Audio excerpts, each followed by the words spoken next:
Hello all. First I'd like to say thank you for all the views that I've been getting on this thing. Thank you for all the likes. Thank you for the subscribers that I have. I appreciate it. Thank you for the compliments and the criticisms. Today we've hit a milestone. I have verified that I got my first hater on YouTube, and I could not be happier. I could not be happier. I'm not going to mention his name. So I'm not going to give him the credit for that. But I have my first hater, and I feel like I've accomplished something. That being said, for people who want to know why I'm doing this, because of the consumption rate of the battery and how long you can fly the drone, this isn't the end of the project. There is a final design, and it's going to incorporate VTOL and have a fixed wing design at the end of all of this. This is not me just trying to make a new type of drone. This is a stage in the production of something that I am creating. So yeah, and you can kind of see where I was going with it in previous videos when I had this weird looking carbon fiber airframe that I had designed. Basically designed the joints and Fusion and all this other stuff. You gotta love Fusion 360, right? And I basically got, if I get off track, I apologize. It's the ADHD in me. Basically, when I was designing that, I kind of got ahead of myself when I was thinking, let's start with the VTOL. So I built up the system around the internals of the airframe and experimented with the servo rotation and using the same rotating servos as pitch and roll control. So I had to kind of change gears on that one because a lot of the issue was understanding how flight controllers work with EDF engines.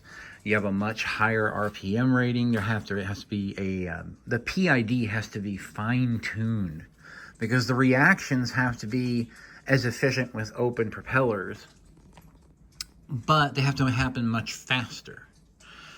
And obviously, from what you see here, I don't have tons of money to be throwing into this stuff, so it's mainly all an Amazon thing. Motors off Amazon, the printer off Amazon. You go as cheap as you can. The controller, Speedy B, it's inexpensive but not cheap. That's a good controller, that F405 wing.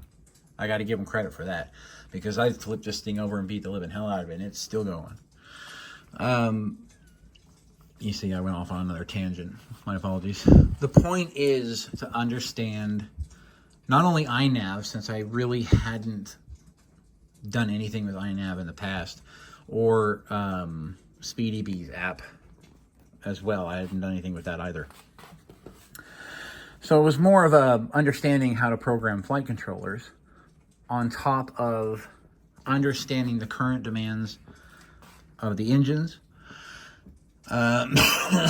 Excuse me, I had an issue with heat, obviously, because we started off with a regular Speedy B F405 with 64 millimeter EDFs, and I found out very quickly, even though that the ESC rating was there on the stack, there was still too high of a current drain, so it would pop the cap. I mean, it had a 1000 UF cap, microfarad cap on the back of that Speedy B 405.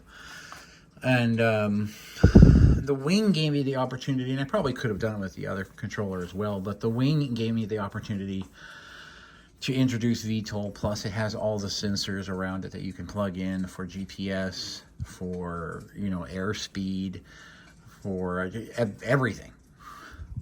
But my system is set up around what I can afford. I'm going to be honest with you, I'm doing this on vet benefits and raising a family. So if you think we make a lot on vet benefits, think again, okay? Government, everything's to the lowest bidder. So basically, I'm stuck with a serial bus system right here. I'm obviously using a serial controller. I'm not using ELRS, nor do I have an ELRS capable receiver. Using a Skyfly. It's been pretty trustworthy so far, but it's not very accurate, because I'm an old school RC pilot, so I'm kind of used to these things with planes and things like that. I think my very first drone was like a Blade 350, like back in the day, before all this FPV came out and everything. So I've been doing this a while, and I thought, okay, I've had jets, I've had planes, I like drones. The technology is intriguing to me as far as the flight controllers and how they're progressing. But the idea behind this project and this stage right here is, can you do it with EDFs and get the proper response from the flight controller? And I'm going to have to research, or I've actually done a lot of the research in LPF cutoff frequencies for the gyro, for oscillation, which I imagine you get a lot more oscillation and vibration out of these than you would standard propellers. So that has to be fine-tuned. Adding vibration support underneath the mount, so like a TPU platform of some kind, out of the printer, to kind of dampen the oscillation. The board is technically isolated. It does have, the rubber grommets between the top and bottom plate, the power distribution board, and the wireless board. And it's still kind of stiff though, so it's going to pick up a lot of the oscillations, a lot of the vibrations from these engines.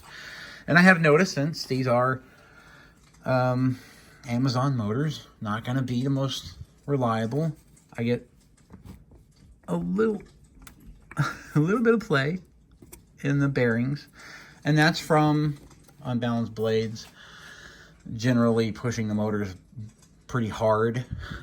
So that's basically what I've been dealing with. I get you can kind of hear it. So the bearings are getting to the point where they're shot, so I may just switch them out with new ones, just so I can kind of take that out of the equation for any oscillation or any random movements, so that the PID, once it's finally kind of fine-tuned the way it should be, and on a nice TPU platform for vibration, and I've kind of figured out the whole LPF cutoff frequencies and the accelerometer cutoff frequencies, and the Q factor, the unicorn factor, I think the unicorn Q factor, and the matrix Q factor. So I'm learning all of this stuff. I'm kind of just getting into it, but it is by no means the end of the project or the end product I'm going for.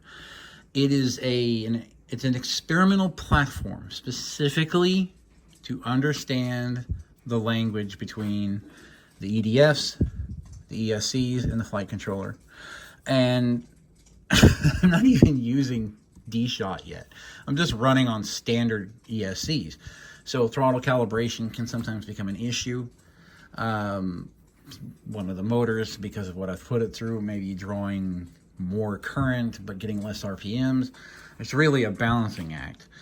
But I'm very happy with what I've accomplished so far. Just in what I've learned, because that's what it's about. It's about an entire learning experience. It's been great. And I found out that graphene batteries work better than standard lipos. And, I've had people say, 100C is a lot. 6,000 milliamps is a lot.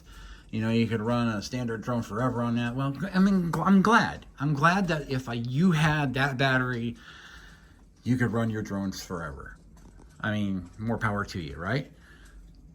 But for me, regardless of the runtime, it's about function. It's about how everything reacts. Yeah, I want to know how fast it's going to drain the battery in a hover. or if I push the throttle to full. If I'm pushing the full 264 amps that I do pull at full throttle. And that's why I had to put a different power distribution board in there, jump it to the SpeedyB's power distribution board, only giving it 12 volts to work with, while using the rest, obviously, here in the PDB. So I didn't know if that was going to work. No one would answer the questions, that I was asking at some of these, retailers that actually sell these. So I'm like, can I bypass that power distribution board? I'm like, well, everything plugs in, so you want everything to be together. So that's not, creating another issue.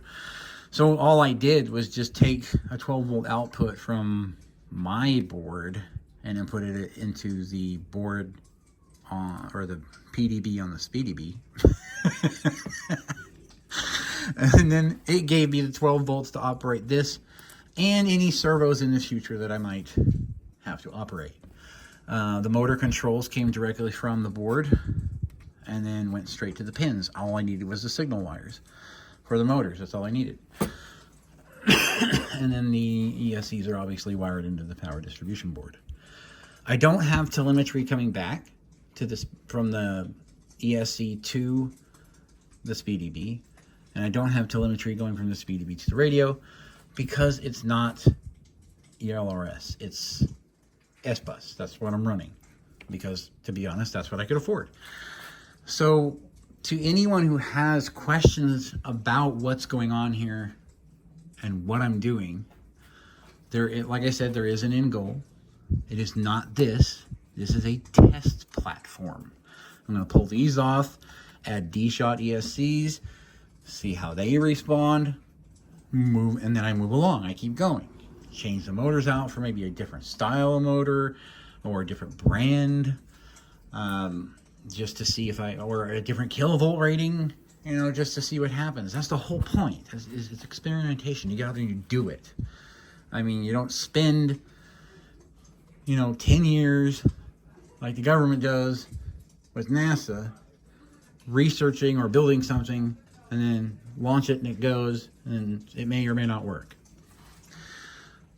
I kind of like SpaceX's approach. I've got an idea. I'm going to build a prototype. We're going to see what it does, and then we're going to move forward. That's how I like to learn. I mean, that's how I've always learned. That's how I learned to rebuild engines, rebuild computers. I mean, the list goes on. The point is, to answer anyone's questions, this is a test platform. A test platform. Nothing more. It is a stage in the process to get to my end goal, which you will soon see. But I'm waiting for my new printer because the Ender 3 is great, but yeah, they're gonna print it thick and then Dremel off what you don't need, and then I mean, you guys all know, right? No auto bed leveling, and just everything. I got a better printer, and it's on the way. So I'm going to get that done. I'm going to get some higher quality motors, some D-shot ESCs, and then I'm going to redesign the body to make it less heavy than this, because I intentionally printed this one to look absolutely horrendous, and I intentionally printed it thick and heavy. I wanted it to be, because that was the point. Now, if I can operate like I have been with the drone at its current configuration and its current weight, the next iteration should have some significant improvement. So stick around to find out, because that's where I'm going with this. So I hope that answers some questions as to why I'm doing what I'm doing. This is not the end goal. I haven't found the Holy Grail. I've basically just found something. One, it's a passion of mine. It's a test platform. That's all it is. Okay, I'm not trying to put something new out on the market. I don't care if they did it 100 years ago and it didn't work, so they moved on. I'm doing it because I want to do it. And that's what I love about this kind of hobby. I love being in this country because I can do this stuff. I can learn whatever I need to learn. And you know what? It's just great. It's called freedom. Freedom, baby. I'll put an American flag on this one. Set the bank angle at 90 and pray.